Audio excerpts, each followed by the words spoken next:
So, first of all, I would like to start with a short introduction, as I have mentioned. So, Corvinus University has the oldest international relations program in Hungary that goes back to the 1960s.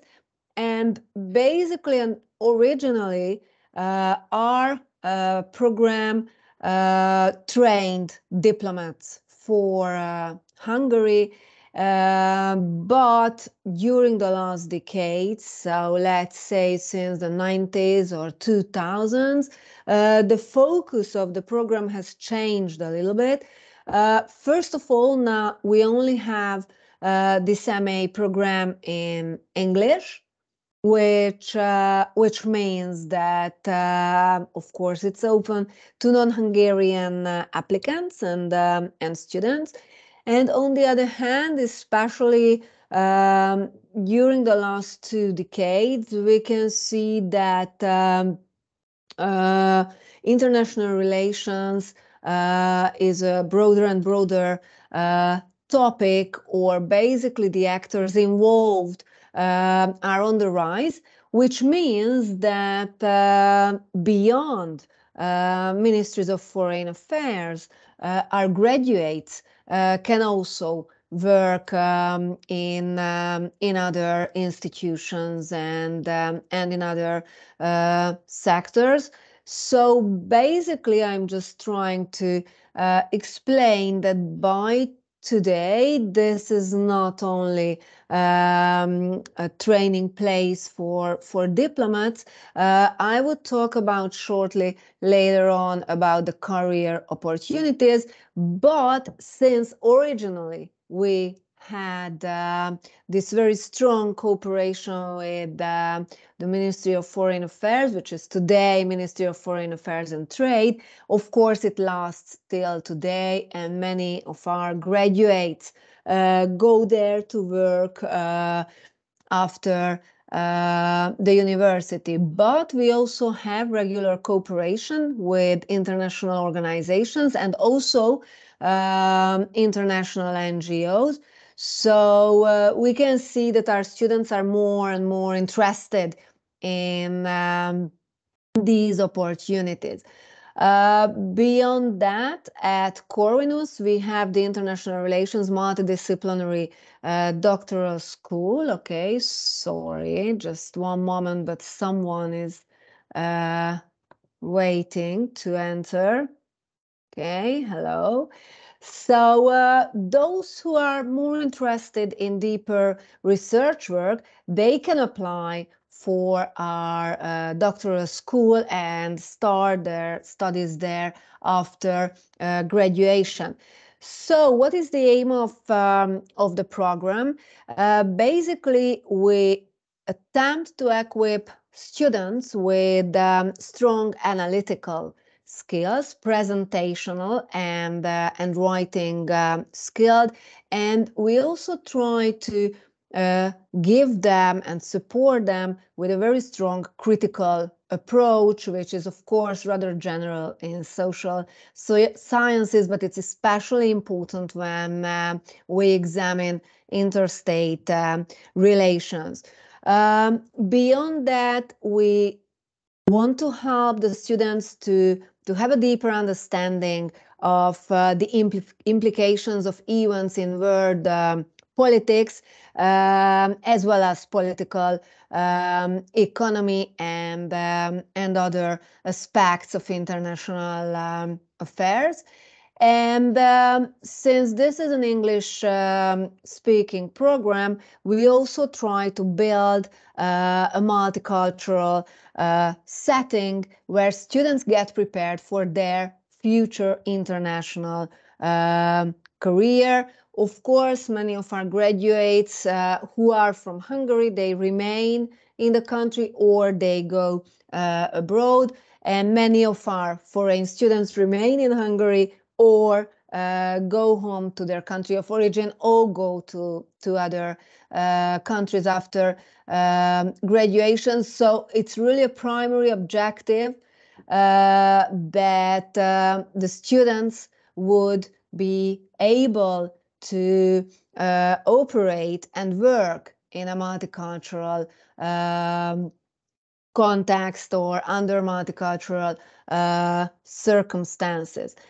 Yes, regarding the contents of the program, okay, so we always emphasize that international relations has a very strong multidisciplinary character, which means that basically it examines interstate relations from various aspects, believing that these aspects put together give a more complex picture of current events and the international affairs in general.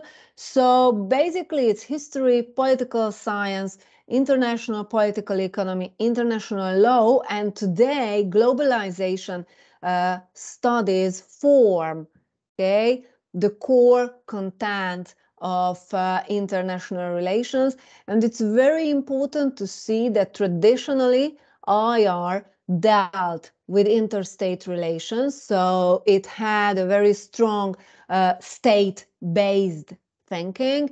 But by today, resulting from global issues and the rise of global actors and transnational and international actors, the scope of IR studies also widens, and we try to reflect on that, of course, in our program.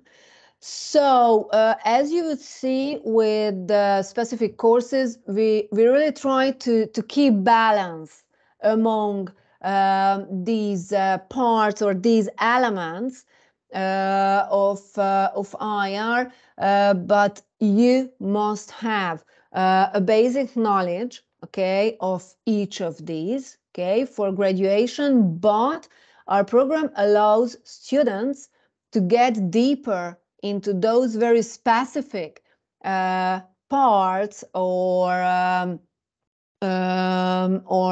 fields that you are more interested in. So just some images of events, trends, and tendencies in the current international order. So it's very important to see that content of our courses is really changing rapidly, because all the professors attempt to reflect on recent events, let them be armed conflicts or elections in major powers or even smaller countries that are close to our region. So basically, IR is extremely complex in terms of the actors involved, and also the issues discussed and analyzed. Right. So it's very important to see that a renewed IRMA program is going to be introduced next September at Corvinus. We have been working on this since or during 2022. So this is brand new for us. It's based on previous students' feedback and international best practices. And basically, we had this idea that we offer a relatively small number of core courses, and then students are given the opportunity to choose among a wide range of core electives in order to support the individual path of learning for each student, in order to be able to follow their own interests, and and to figure out what they are really interested in, where they are really motivated, in order to find that specific topic they want to write their thesis about at the end of their studies or in the second year. Beyond that, we put more emphasis on methodology, as we expect students to write a research-based thesis. And we also put more emphasis on the economic aspects of international affairs, as we consider it an advantage on behalf of Corvinus that we really have a strong economic background, I mean, at the institutional level, and also economic aspects in international affairs are getting more and more important. And also global challenges or reflection on global challenges such as climate change, migration, poverty, or digitalization is a relatively new phenomenon, but basically we believe that today we cannot really talk about interstate relations without reflecting on global challenges and state-level responses to global challenges. Okay, so here you can see the specific courses. Basically, in the first 2 quarters, which is the first semester of the first year, we have compulsory courses, 3 and then 2. And from the 3rd quarter, as you can see, we offer a higher number of elective courses. This is not the absolutely final version, but more or less these are the courses that you are going to be offered. And in most cases, students have to choose 2 out of 4 elective courses. And as you can see, we try to offer you courses on global challenges and also on certain regions in the world you might be more interested for your further research. During the 2nd year, the thesis writing is basically going through all the quarters. So first of all, in the beginning of the 2nd year, you have the topic of your thesis. And first of all, you have to prepare a literature review and formulate a research question. And then in the next quarter, you are supported by the course, which is compulsory, Research Methods in IR, in order to find the most relevant method to examine the question you formulated. Then you basically write your thesis in the 7th quarter, and in the very last one, you practice how to present scientific results, how to communicate about your research, basically trying to prepare you for the defense of your thesis. So basically that's our program in a nutshell, which is new to us, as I have mentioned, but we really do hope and believe that it would be an innovative and complex program, offering the students many individual paths, learning paths, which is, I believe, really a merit or a benefit. Yes, off-classroom programs, I don't think it's too important now. I don't want to go into details to let you some time for questions.